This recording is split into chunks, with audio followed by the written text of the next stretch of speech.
It was what we called a fixed installation. We had um, wooden buildings. They were all wooden buildings with concrete floors. Um, my desk on my ward was one of these big old-fashioned metal army desks that, because we were on the ocean, it had been rusted shut for many years. I could never get into my desk. I couldn't get it. I could barely get into the medicine cabinet to unlock it because everything was rusted. There, I had 30 beds for every ward. We had hundreds and hundreds of patients, and the door to the outside, which was by my desk, it used to have a screen on it. I don't know how many years before I got there, but it was long gone. And there were just tatters, and it was just plain metal beds with very thin mattresses and a pillow. That's what the patients were on. It was primitive, to say the least. Basic training was a lot of fun just for that. I mean, there were men everywhere, and we just went, okay, well, yeah, that was true. And it was fun, being one of the few women surrounded by men. And that was when I got used to that. And turns out I never had another job in my life where I didn't set it up that way too. It it was interesting. We had Vietnamese working on our compound, and I trusted some of them, and some of them I didn't, because we heard stories all the time about how they would mark off the compound and where the most sensitive areas were and how it could be destroyed. And where I was in Cam Ranh Bay, we had been infiltrated. I used to say overrun until I was corrected by a Marine that was, no, that's when it's 3-1 and you're going to die. You were infiltrated. And they set up a machine gun on top of the hooch that I was at the time occupying. This was 9 months previous. And then the soldiers would come through with satchel charges. They were called sappers. And they'd just run through the compound throwing satchel charges and blowing up wards and buildings. And they blew up the chapel. There was a brand new chapel there when I got there. And some places were just cement slabs that were left. So you never knew. They all looked alike to us. And the situation was always fluid because there were no front lines. And the Vietnamese were caught in the middle between, who are our friends this week? Or who's going to kill us this week or get us killed? And so I never felt complacent. I was always on guard, which didn't stop me from going on medcap missions out to the mountain yard villages. I was 21, 22. Oh yeah, let's do something exciting. Let's get in a big truck and go through the countryside and give out medicine and pieces of candy and pull teeth and stitch wounds, and because that was exciting, And I said, oh yeah, I'll do that. So I did that, and it was interesting. Sometimes I felt safer in a mountain yard village. They were the mountain people who actually fought on our side during the war and were very effective fighters. And lovely people, just lovely people. And I'm glad I got to do that. And I also got to go to an orphanage. We went to this orphanage, and there's everything from tiny babies, newborn babies, just laying on concrete slabs, to about 2.5, maybe 3 tops. And it never occurred to me to think, well, where did the other children go? And it was fascinating to me because there was no crying, there was no noise. They knew that didn't work. They learned very young, even the babies, that crying didn't necessarily get you anything. And so they just lay there and the flies would land on them. And so we got out all these bathtubs, and we washed them and dressed them with what clothes were there, and we made some makeshift toys, and they started getting more engaged in that then. And I took out my camera, and I had one of those big old cameras with the telephoto lens, and I'm looking through the lens at all these children, And I'm realizing I could be looking at children from Detroit or Houston or California.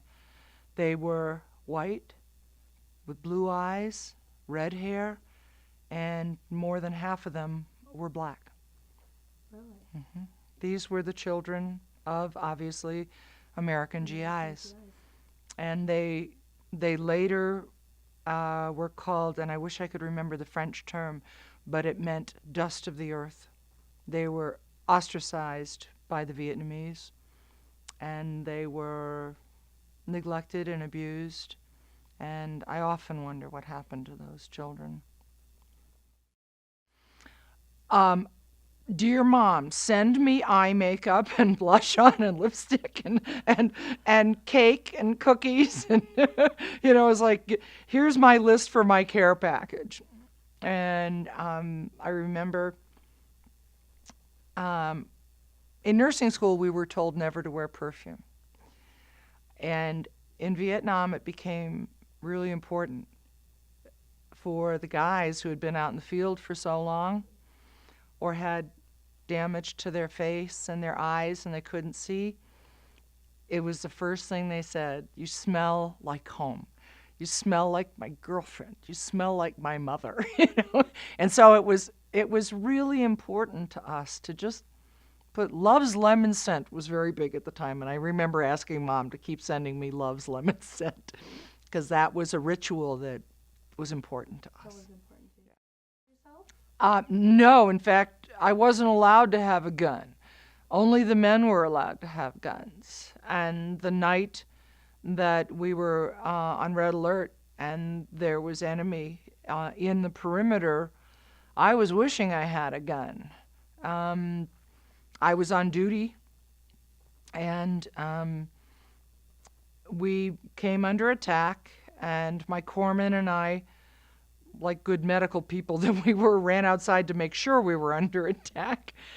And that's when I saw our finance officer running by down the road with his boxer shorts on, a flak jacket, his glasses, and he had boots on, but the laces were flailing behind him, and he had an M16 rifle. And I had two thoughts. Immediately I thought, oh my God, if this is our first line of defense, we're seriously screwed. And second, I thought, I hope he doesn't hurt himself. And so just at that point, they blew up the ammo dump, which was across the road from our facility. And I'm standing there going, wow, I'm against the night sky. It was brilliant. And one of my patients had come up behind me and threw me down on the ground as the blast wave hit, and everything became airborne. They just became missiles that went flying over us, and we got rolled along the gravel.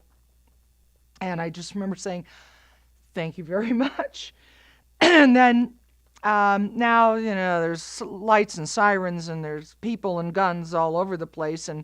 And the soldier who had thrown me to the ground says, ma'am, I need you to follow me. And so we went in and we got all the patients up that we could and told them to go to the bunker. And there were some that wouldn't move and, told us to leave them alone in not a polite way. And then he says, ma'am, follow me. And so, he must have been 17, 18 years old. And I'm going, okay. And so he takes me into one of the back offices. And there's one of those big old metal desks. And he says, I want you to get under here. He says, I'll be right back. So he leaves, he comes back, and he brings me a pillow.